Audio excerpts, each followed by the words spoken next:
Alright, so with today's video I'm going to show you how to take apart and get your blades off of your HS45, or you know, a lot of the stihl brands are kind of right around the same way. They don't vary much. So what you're going to need is a T27 Torx bit. Mine's on the end of an impact gun. But these are kind of hard to find, so you might have to do this the hard way. 8mm wrench and some multi-lube. I recommend using the stihl brand. It's made just for, you know, hedge trimmers and chainsaws. But essentially, what you do is, what you want to do, just turn it over on its side, like this. You want to take your Torx bit, and on the bottom here, what you're going to do is just put the 8mm on top. Now you're going to take this out, and there's going to be a little insert in here, if you see it right there. And then what I like to do is, just to keep them together, just put the nut on there and just set that off to the side, and they're all going to be like this. Just go through this. Okay.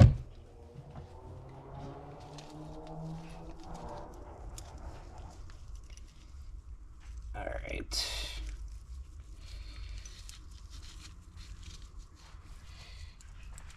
Essentially, this is pretty easy until you get open up this cover right over here. So we're just going to keep going.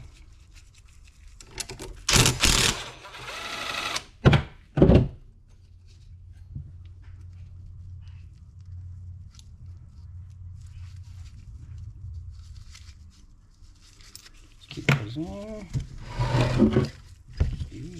Get to this last one right here.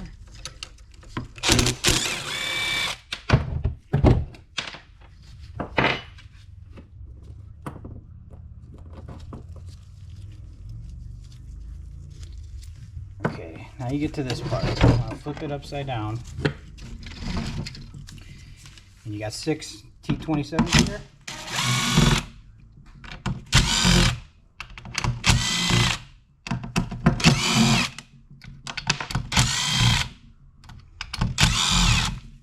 This is where it's going to get a little dirty, but so you're always going to want to inspect this. I don't know if you can see this here, but this one's really rusty, so we're probably gonna have to clean that out. So that'll, you know, do that at your discretion, but you want to kind of pop this little, you can just lift the bar up and it'll come out. Now this is where you want to pay attention.